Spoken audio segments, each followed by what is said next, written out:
Today's interview is exciting because this is for all you dog lovers out there. I know there are many of you, and we are talking about the animal pad. I'm joined right now by Jodie and Lauren.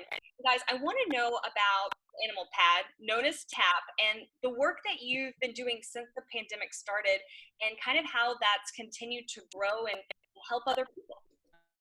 Yeah, Lauren is definitely a lot hands-on in the day-to-day. We are 100% volunteer-based, but you would not know that from the amount of work that especially Lauren put in. So yeah, Lauren can probably tell you a little bit more about what we've done in the recent few weeks since the pandemic started. It's really made a huge impact. We can. In March alone, we had 70 adoptions for dogs, which to us is insane. Luckily, we've had a lot of people step up to foster. As terrible as this pandemic is, the one silver linings that we've seen is the amount of people that want to step up and help dogs and help their community in a ton of different ways. And we've seen that all across the board. But in the last month since the pandemic really started taking major effects here, we have doubled in the amount of foster homes that have applied online to. We've had people reaching out consistently wanting to help, and because of that, we've been able to rescue 171 dogs just since the beginning of which. Just to put that into perspective a little bit, last year, that's about half of the number that we did last year total. So being able to do that in a month has been insane for our team of all volunteers, but so awesome. And just so many dogs, so many people are saying that, you know, the foster dogs are in their lives right now are kind of the only thing getting them through this and making them feel sane during this time. Love that, you know, coming from so little and really not knowing much love at all. It's just incredible to see how resilient they are. And how we rescue primarily from Mexico, but you know, with everything going on, we've been going to our local shelters as well and just rescuing as many as we can. Someone who doesn't know, what is the animal pad? What do you guys do? So Animal Pad, we're an all-breed dog rescue located here in San Diego, and we're a little unique in that we don't have a shelter facility.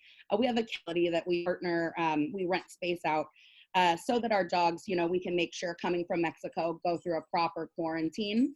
But really, we're foster within our rescue is in a foster home in San Diego. So right now we have about 171 homes throughout San Diego. We provide all supplies for, we provide all medical for the dogs. And all you have to do is just open up your home to a dog in need.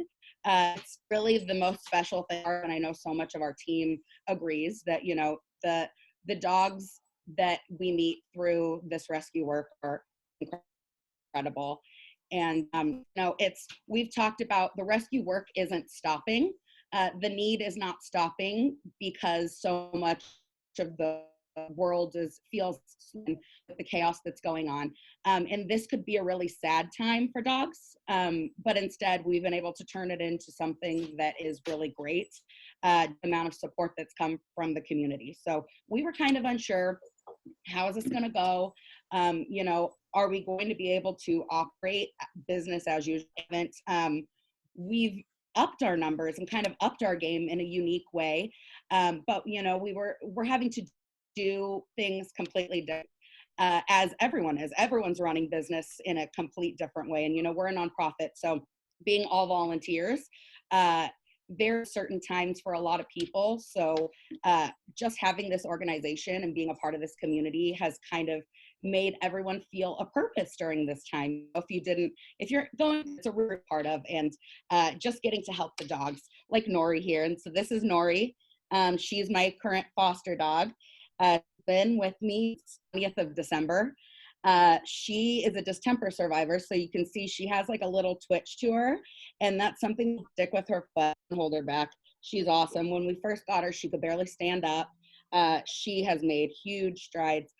She is for adoption yet is in heart surgery. So she's been through a lot.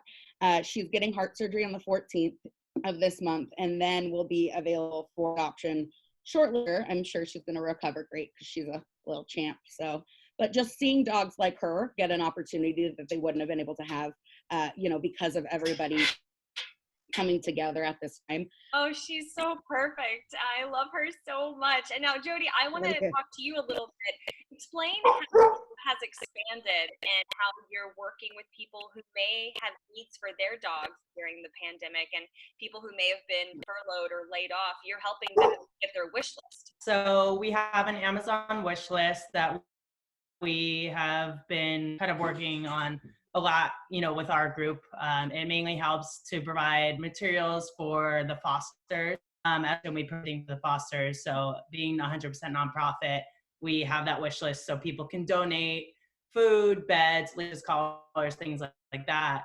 So what we've done is opened up the wish list for local San Diego residents who, like you said, might have been furloughed, maybe they've been laid off, and may not necessarily have funds to be able to afford the dog food that they normally buy, new supplies, things like that. So we're trying because we just know how important they are to everything that we do. And what's the best way for people to reach out if they, of course, want to donate or maybe if they need help? Animalpad.org. There are a few different contact options, whether you're looking to adopt, volunteer, donate. We do have links to the Amazon wish list on there if you're looking to donate products. And as far as I know, that would probably be the best route to kind of get started. And if you're interested in looking for a new dog to welcome into your home, following us on Instagram at the Animal Pad is a great way to see all of the dogs that we currently have ready for adoption. Just kind of following the lives too, as well as dogs that have been adopted. Everyone, once you get involved in the Animal Pad, even if it's just because you adopted a dog, you kind of become a lover with them and you're constantly posting, and you can kind of see the transition of these dogs, and it's just beautiful. It's just an amazing process to see. And Lauren, I feel like you can talk to this too. You not only see the transformation in the dogs, but you can see the transformation in people as well. Everyone's going through a really hard time. It's good to have a companion. Absolutely. And I mean, not only are the dogs, a family member to us, of course, but the Animal Pad crew in general has just become, we're an entire family as well. So, we're having virtual hours and we're event heavy, and not being able to do events and be together as a group has been really hard for us and really kind of weird and bizarre. Luckily, we've still been able to get dogs adopted through like virtual meetups and, just taking safety precautions. But our events are kind of what, stand us because of them for the most part. So not being able to do events right now, we've been missing each other because we are really a family. So we've been keeping in touch with you, and Skype and Zoom has been something we've been doing all the time. And it's just nice to have that community. Everyone's feeling uncertain right now. Like there's, I feel like even the people that are could be doing better. And, it takes a heavy toll on everyone. So just having the dogs and being able to transform them, and with the help of everyone, sorry, my crew's going insane right now. But just being able to, it's pretty typical around here. Just being a part of changing a dog's life, and then having a huge community support you and meet some of the best people that you will meet in your entire life. Like, I can't imagine my life not being involved. And I feel like every person that gets involved really, as Jodie said, feels that same way. How can someone reach out, and how do they get the foster dogs from you guys to their home? We have a kennel facility in Spring Valley. What we do is essential work. So we are still allowed to go care for those dogs. If we don't go, then they don't get fed, and that's okay. So, we still have small teams going in, using proper protection, masks and gloved up, caring for the dogs, and all of the social distancing and everything that we're practicing is happening at kennel so well. So we're still accepting volunteers at the kennel. Have kind of been put on hold right now because we're not able to do a lot of training. With close interactions, who knows what they're doing and hustles and kicks ass, and they're going and caring for the dogs. But right now, for our foster parents, we have most of the dogs transported to the kennel, and from there we can do a no contact pickup where a dog's in a crate, and then we can have like their foster goodie bag next to them, and we can have them prepared as you're rolling up, you call us. So we're working with how everyone feels comfortable. We don't want anything to be an excuse to not your home. So doing whatever everyone is comfortable with, make sure it can happen. So we're really taking measures and precautions, and every day is changing with the new information we're getting and taking into account and just making it safe for everyone. But still something that, is going to make your quarantine time worthwhile and allow you to have some joy in your during the. Before I let you guys go, is there anything else that you want to add or say about the animal pad or the work that you've been doing? I'll just say more about, how we got involved originally. And I actually got involved because I adopted my dog. Really at the time looking for a volunteer opportunity, and I just saw the great things Animal Pad was doing, and it made me want to stick around. Yeah. So from there, similar to what Lauren said, I kind of offered whatever skill set I thought that I had that could help the Animal Pad. I've just kept staying around, doing different things, doing public relations. And I've adopted a second dog from them. But the thing that's also made me realize they're so different is volunteer trips now about every 5 weeks, which obviously we're missing them so much now.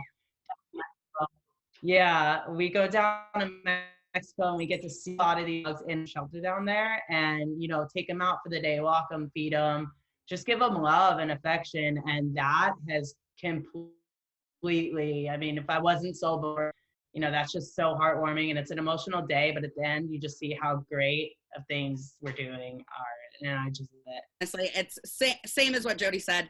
The trips have really transformed everything, and we're so excited to back to them when we can and when it's that are down in Ensenada waiting for us. Luckily, we haven't had to put a pause on it. With the border, we've been able to still get dogs, working with our partner rescuers down in TJ and Ensenada. But there's just so many more that need us, and they're on the front lines is really what we're experts in. So when we can get down there and pick everything back up as usual, it's going to be really great. So we're looking forward to that. Well, thank you both so much for taking the time to chat with me a little bit about what the Animal Pad is doing, the way that people can foster or that they can donate in order to make sure that our furry friends are doing well during the pandemic as well. So thank you both.